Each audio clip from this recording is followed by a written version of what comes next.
You're listening to Brand, the marketing show.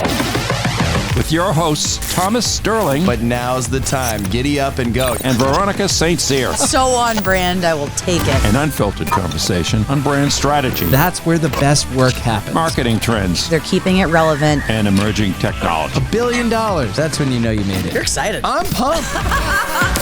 All right, let's kick things off. You know, there's something special that gets me fired up about CPG. And it's not because it's something that touches our daily lives, but the brands that really are succeeding make us feel something. This episode, we're going to be talking about packaging, something that is incredibly powerful in terms of what it communicates to the broader marketplace about your brand. And I think lately we've seen some examples of brands really having some fun, and heritage brands coming in swinging with redesigns and new layouts. What are your thoughts on this, V?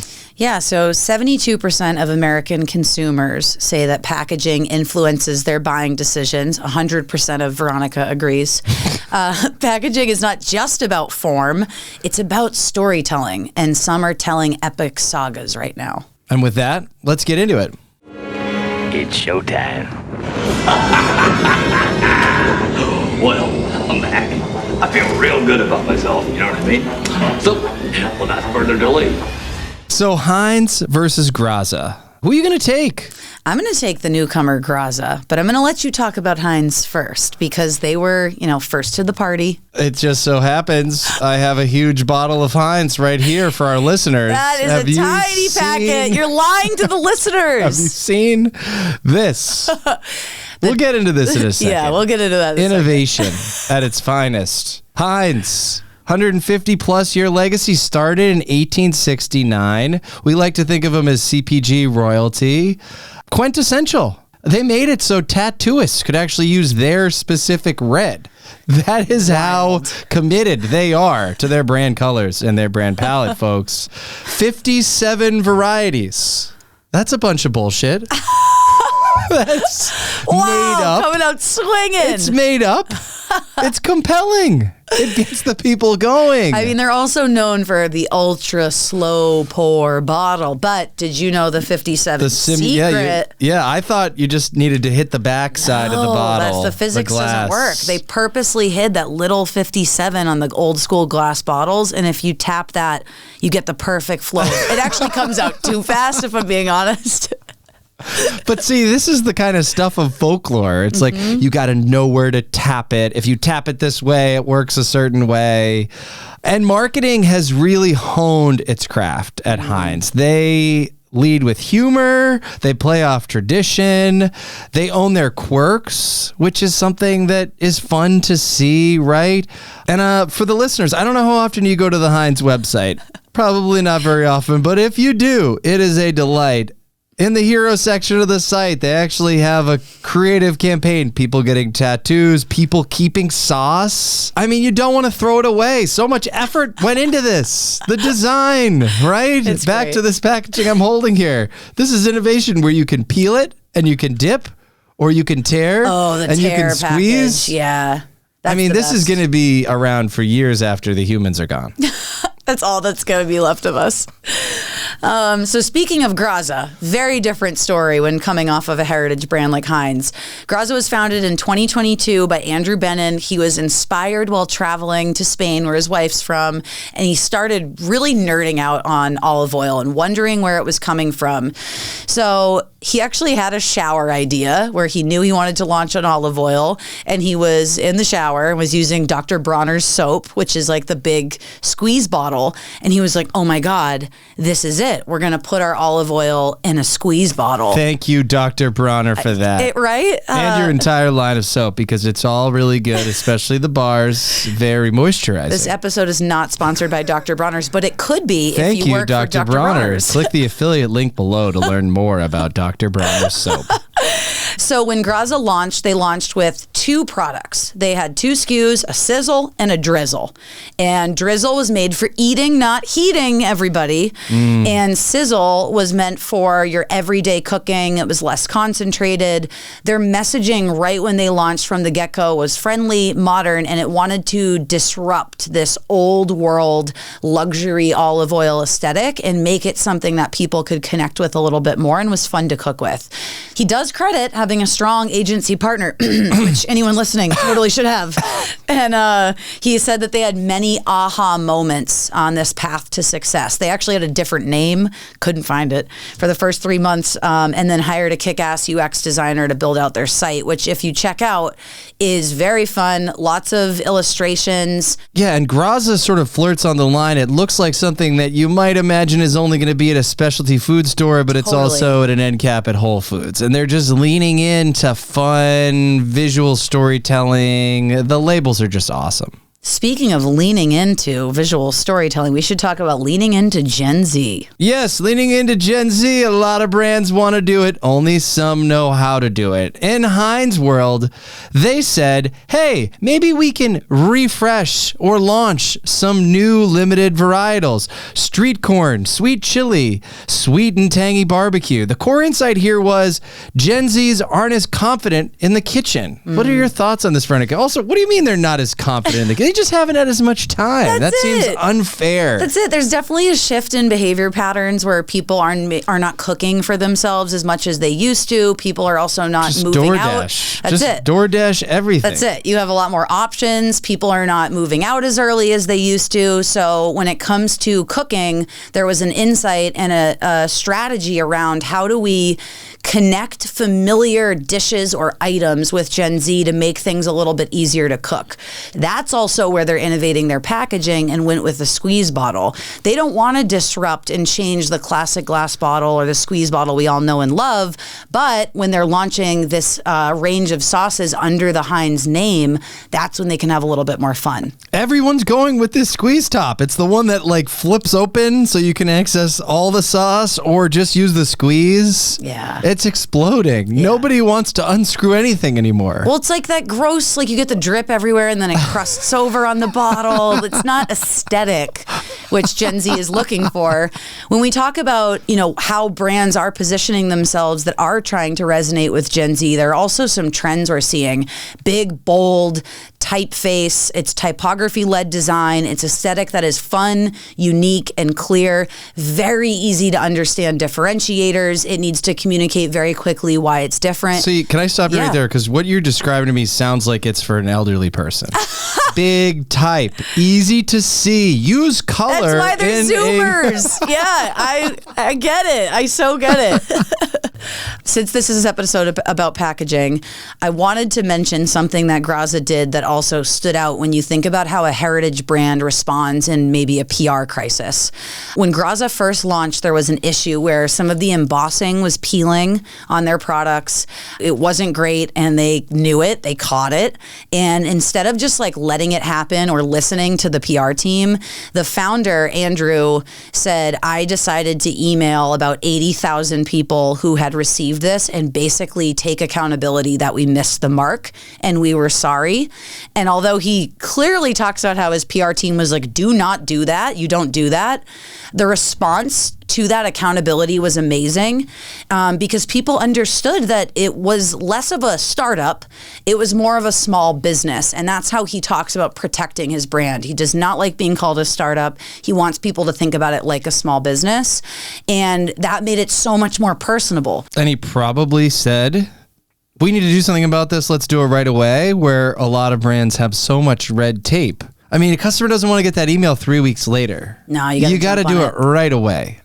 Speaking of jumping on things right away, both of these brands have leaned into some super viral moments Yeah, like in 2023, Heinz decided to get right at those restaurants.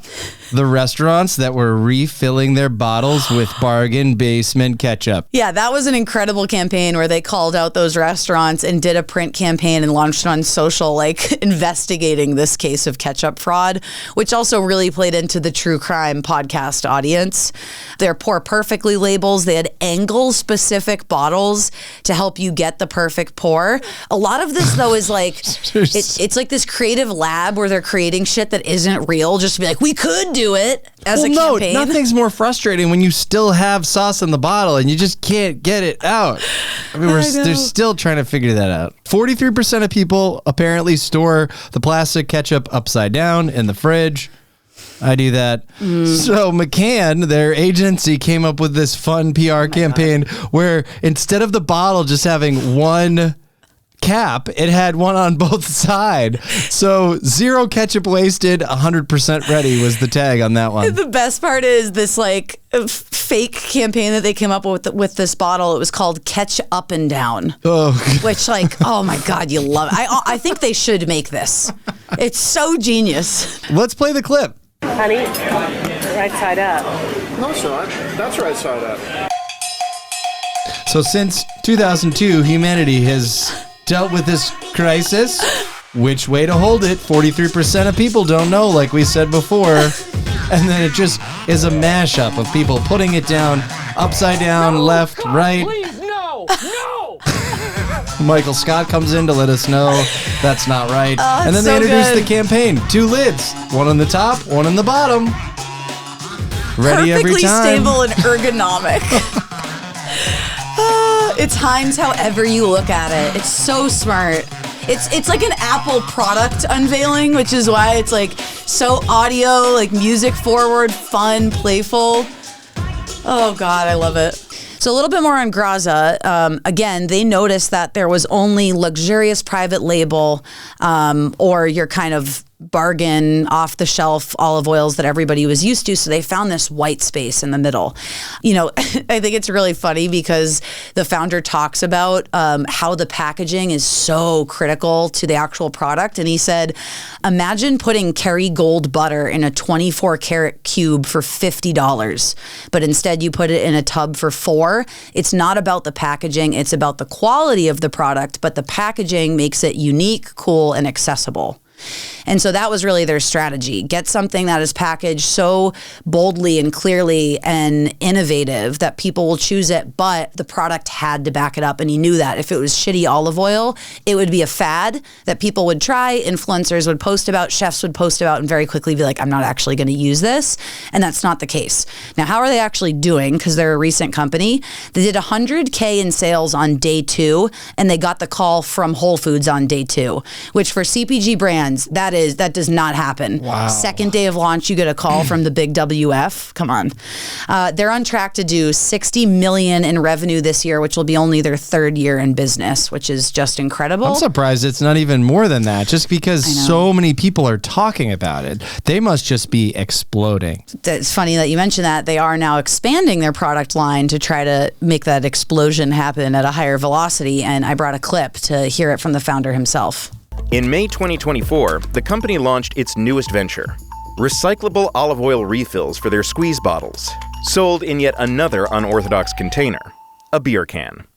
We thought of the beer can refill, which is a 1-to-1 refill for our Sizzle squeeze bottles, which are 750 milliliters, and then a regular tall boy for Drizzle, which is 500 milliliters. On our website, we sell them as a starter kit, which comes with 2 squeeze bottles, 2 refills, and a funnel that we worked with OXO to design and provide. Despite these innovations, Andrew says that for now, Graza is going to focus on what it does best. There's a lot of pride in simplicity. There's a lot of value in simplicity. There's a lot of focus and simplicity, something that we're benefiting from greatly right now. Graza is an olive oil company, and not just any olive oil company. We're incredible olive oil at scale now.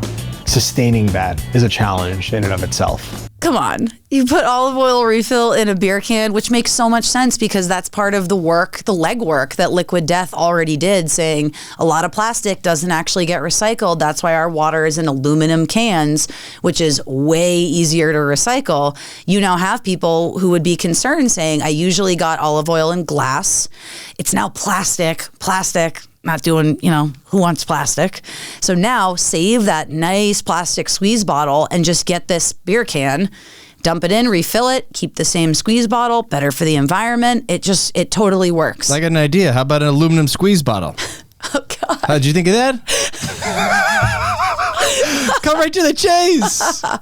No, it's not going to squeeze. It's not going to give you the same experience. I love it. But seriously, a different playbook here. Less SKUs, simplicity, real focus. At the end of the video, he was just talking about, I had like 300 business ideas, right? But have to sort of narrow your focus. Yeah. And so instead of them trying to conquer the world by having 57 varietals, they've really focused on 2. And then the 2 refills, I guess you could consider that 4 SKUs. Either way, very simple, very focused.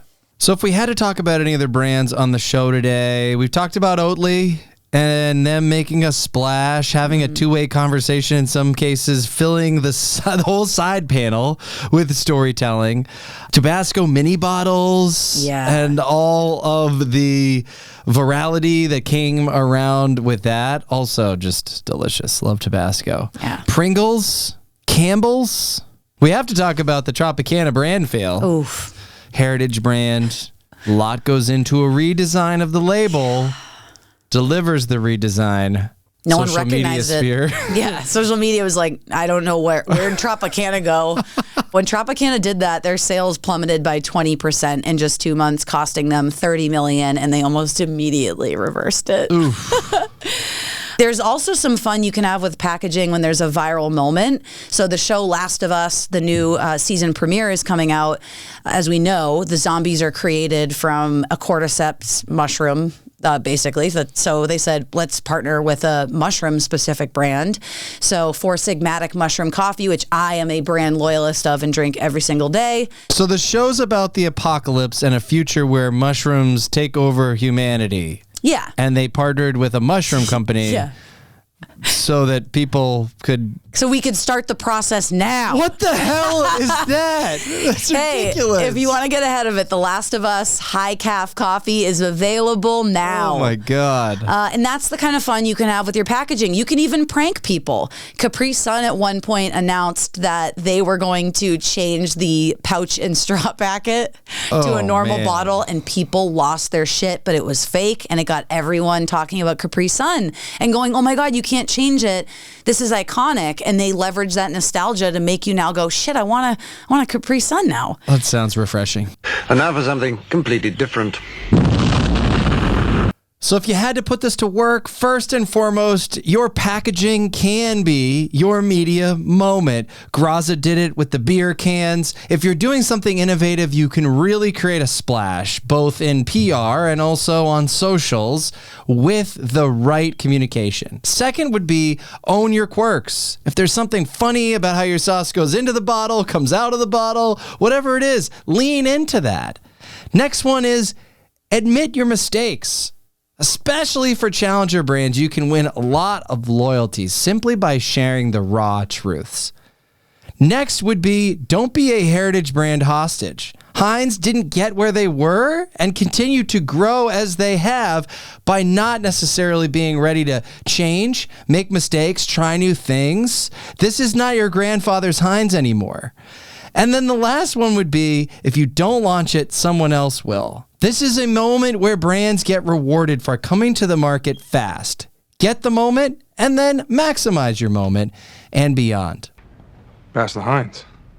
You mean the Heinz ketchup? It's Heinz. It only means one thing.